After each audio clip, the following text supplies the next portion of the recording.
Hi, welcome to Soul Tips, simple and practical insights from the Word of God to help you grow spiritually and to live wisely each and every day.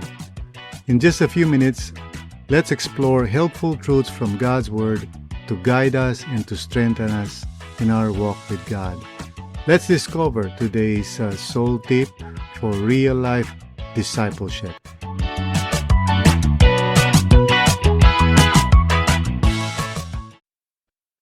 Our passage today is Genesis 12 verse 2. So babalikan po natin yung pinag-usapan natin kahapon, but we're going to focus on verse 2. Ganito po ang sinasabi sa verse 2. I will make you into a great nation and I will bless you. I will make your name great and you will be a blessing. So purihin ang ating Panginoon. Tayo manalangin. Lord, maraming salamat sa iyong promise, O God. And thank you, Lord, for your grace and mercy. You turn our lives around, Panginoon. You give us purpose. You bless us in so many different ways. Panginoon, may we learn how to be faithful. May we learn to see your intentions, O God, for these blessings, not just for ourselves, but so that we may become a channel of your blessings, Panginoon, for others. Tulungan niyo po kami today. Speak to us, O Lord, and help us to understand your word. It is in Jesus' name we pray. Amen and amen. So today we want to talk about this idea of being blessed in order to be a blessing to others. You know, I praise God sa bawat isa sa inyo, sa sarili ko as I look back. Ever since, I came to know the Lord, and I'm sure you can also say the same thing for yourself. When I surrendered my life to the Lord way back in 1982, little did I know how the Lord would bless me, and He has blessed me indeed. Before that time, nung hindi ko pa sinusurrender yung buhay ko sa Panginoon, I was trying to get my blessing. Parang ako si Jacob, trying to lie your way to get the blessing. So in the past, my life was just full of chaos and turmoil dahil nag-strive ako sa sarili ko, trying to find my place in the world, trying to accomplish and things and be significant. And each time, of course, it leads to failure. Dahil there is no life other than the life that you can experience in the Lord.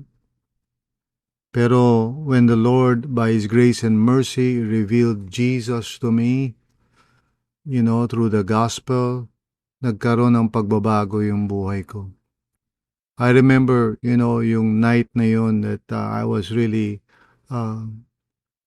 sabihin na natin, kahiyaman, pero cursing God. I did not understand why my life was not working out well, and I was blaming Him, which is of course foolish and stupid. Pero, when the Lord came into my life, revealed Himself to me as my Savior and Lord, doon nagkaroon ng umpisa, ng pagbabago, nagkaroon ako ng trabaho, my first job, and from there, I started learning more about the Lord, and I learned how to forgive. I learned how to have good relationships with my family. I used to be a black sheep. I learned how to experience more peace in my life. And of course, God gave me favor sa trabaho ko. And, nag-move forward yung aking pagtatrabaho. And I earned, nagkaroon ako ng mga financial blessings and so forth. And of course, eventually the Lord called me to serve Him in the ministry, and I became a pastor. Of course, I got married, and the Lord blessed me with a wonderful family. Of course, a good and beautiful wife who served the Lord with me. Partner ko siya sa paglilingkod sa Panginoon, and what a blessing that is, And of course, yung Dati nangangarap ako na makapag-abroad pero by God's grace, kinalimutan ko na yun and the Lord honored me by giving me an opportunity to travel. And I became part of an organization that allowed me to travel. So God is so good.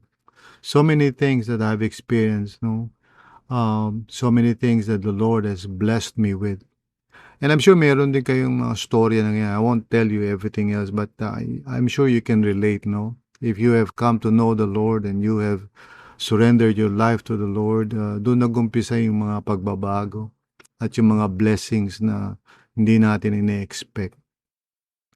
But I think it's important to see how all of that, yung mga blessings na yan, and even more, I'm sure, as the Lord continues to pour out His grace upon our lives, many more blessings would come. Pero para saan ba lahat yun? As we look at the life of Abraham, God promised him, sabi niya, I will make you into a great nation, and I will bless you. And then sinabi pa niya, I will make your name great, and you will be a blessing. Now, all of that was fulfilled. Okay? But again, the reason is, why did the Lord do that? Bakit niya binless si Abraham? As we can see, the Lord was not just thinking about Abraham. He was thinking about all the other nations who will be blessed through him.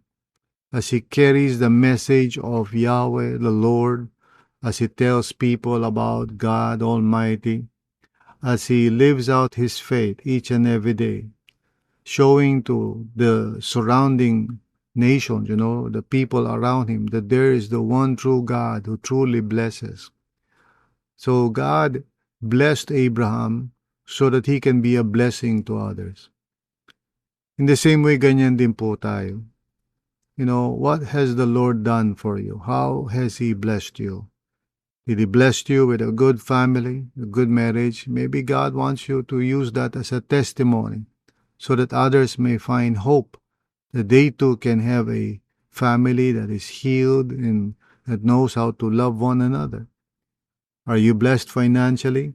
Maybe God wants to use you as a steward of worldly wealth so that you can support the ministry.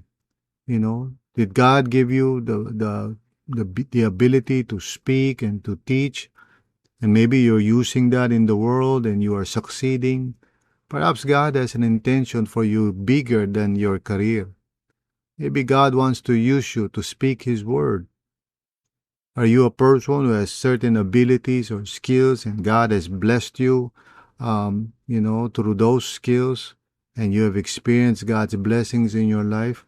Ask yourself, why do you have such abilities? Why do you have such leadership capacities and so forth and so on? It is not just for you, kapatid.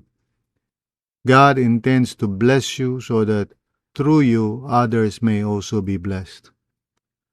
Dalangin ko sa bawat isa sa atin, sa RLCC, that we would truly count our blessings, but we would go beyond that and we would say, Lord, what are these blessings for? Nawa you may consider siguro this week, ano ba ang pwede mong magawa to be a good steward of those blessings, no? What has He blessed you with and how can you use those things right now to honor the Lord, to bless other people, no? Dapat hindi tayo nakafocus lang sa receiving. Often we cry out to God, Lord, tulungan mo ako na magkaroon ako ng magandang work, mag-increase yung salary ko, mabili ko tong ganyan, mabili ko tong ganito. And all of that is good. Wala namang problema asking the Lord for our needs. Unless of course na doon na lang tayo nakafocus. And all we want is just to feel more and more blessed. Huwag natin gawin parang, water tank yung ating buhay, taga-receive lamang ng rain from heaven.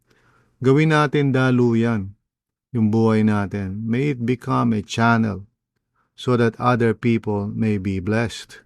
Okay? And every perfect gift that God has entrusted to you has a reason. Tingnan mo yung mga, hindi lang yung kung ano yung meron ka, but kung ano yung kaya mong gawin. Think about your abilities and capacities. Your time is, of course, a blessing from the Lord. How can you manage it in such a way that you don't waste your time but use it wisely? You know, yung mga abilities na meron ka, maybe in the office or at school, you are quite capable. Maybe meron kang ability to really be smart. Baka meron kang kakaibang acumen, the ability to crunch numbers or to do certain stuff that other people siguro may struggle with. Pero sa iyo, madali lang. Well, why do you have those things? Are they simply for you para ma-promote ka, para magkaroon ka ng maraming pera? Is that the reason why you are blessed with such talents? Please consider that maybe the Lord wants to use you for His glory. Maybe those talents are meant far more than just for personal advancement. I thank the Lord kung meron sa inyo ngayon na talagang pinagpapala ng Panginoon sa inyong trabaho. I praise God kung may negosyo kayo and the Lord is providing for your every need. I praise God na meron kayong mga abilities and maybe wow yung mga friends nyo, you can sing well or you can play guitar well or whatever. But really, the point nitong sermon natin last Sunday, God's original intentions is for us to look into those things and say, Lord, what are they for? Para saan yun, Panginoon? Help me to see how I can be a blessing to others. Some of you are really very good at friendships and relationships. Could it be na parang God wants to use you to care for others? Marami tayong mga members right now na medyo, out of contact tayo, shall we say, or maybe missing in action sila, however you want to term it, pero they're probably in need, they're probably going through something in their lives. You know what? One of the greatest needs in our church right now are people who would make time to just visit, call people, maybe send a message through Messenger or something, and ask, hi kapatid, I've been missing you and not seeing you in church lately. How can I help? Is there anything I can pray for? Meron bang maaaring maitulong sa iyo, my dear brother or sister in the Lord? How I wish that those who have this unique capacity to connect, to show a person care and love, would just be mobilized in the church and would really just volunteer their time. Kasi there's so many needs. Our pastoral staff are overwhelmed. They cannot do this, by themselves. They want to, pero limited sila. And you know what? Some of our pastoral staff gusto nilang mag-devote ng more time in the ministry, pero nahihirapan sila because they have to work, they have to provide for their families. And maybe God has given you the blessing of financial abundance. Would you consider supporting any of our staff, on a monthly basis? Set aside ka ng 500 pesos to support one of our staff. That would go a long way, Maybe that would release them and give them more ability and time to minister to people, to teach the Word of God. Binibigyan natin sila ng some honorarium or allowance as a church, pero not enough yun for them to really devote more time. Nakatali sila sa mga trabaho nila. And if you are a business person, if God has given you just, the ability, the acumen to be a good entrepreneur, maybe you can start a business or something, or maybe you already have a business and channel some of the income there or the profits there to support those who are serving the Lord in ministry. I mean, I can go on and on. Many of us are so blessed in so many ways, but we're not using it, to bless others. I think it's time for us to reconsider our priorities. God's word for us today is really very straightforward. Sabi sa Genesis 12 verse 2, I will make you into a great nation. Siguro the Lord is also saying to you, I will multiply your legacy. Sabi ni Lord kay Abraham, I will bless you. And He's saying the same thing to us. He's going to bless us. And then he says, I will make your name great. You will have influence. You will have people who would actually listen to you. Use that. Use that as a platform. And then sabi niya, and you will be a blessing. And I think this is a promise for all of us as well. We can be a blessing. We can be the kind of people who live our lives for a purpose. Hindi lang for ourselves, hindi lang for our families, but let's go and look beyond that and say, Lord, how can I bless somebody today? So today po or this week, carve out some time to just be a blessing to somebody. Maybe a simple messenger, a message could just encourage somebody right now, or a call, or even a physical visit, going somewhere to a person's house kasi matagal na siyang di nakaka-attend sa RLCC. Going and visiting that person and saying, hi, we love you, we care for you, we miss you, but it's all right. We don't condemn you, we don't judge you. If you're not able to come to church, I'm sure you have a reason for that, and it's all right. You don't have to worry about that. We're here to bless you. We're here to minister to you. My brothers and sisters in the Lord sa RLCC, I hope and pray that we will be on mission together. And this starts when we begin to see that our blessings are not just meant for ourselves. They are meant to be shared with others. So tayo po'y manalangin. Dear Lord, maraming salamat po sa iyo, Panginoon, for your goodness and mercy dahil talaga naman we have experienced blessing after blessing. And I'm sure you are going to continue blessing us in so many ways na hindi pa namin siguro ma-imagine. But Lord, forgive us kung hindi kami nagiging faithful sa mga blessings na ito. If we fail to see your original intentions for them. So ngayon, Panginoon, change our hearts, convert us, Panginoon. Help us to see how we can be a blessing to others as well.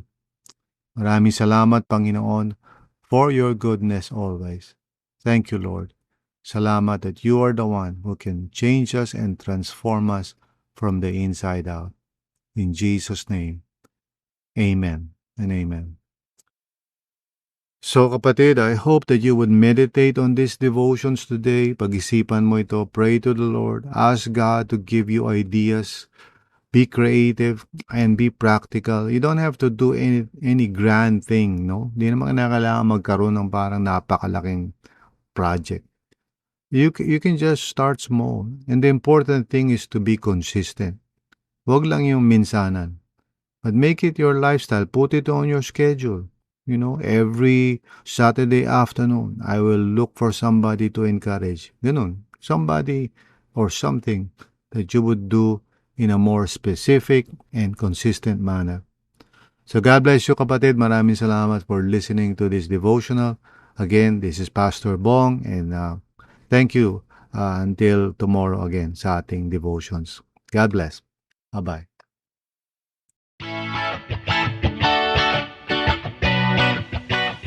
Thanks for joining us on Soul Tips today. We hope that what we talked about has helped you to take one small step closer to knowing more about Jesus our Lord and to grow spiritually in real life wisdom. Don't forget to share this podcast with someone and maybe to discuss or talk with them what you have learned. Until next time, keep learning and keep growing together with others.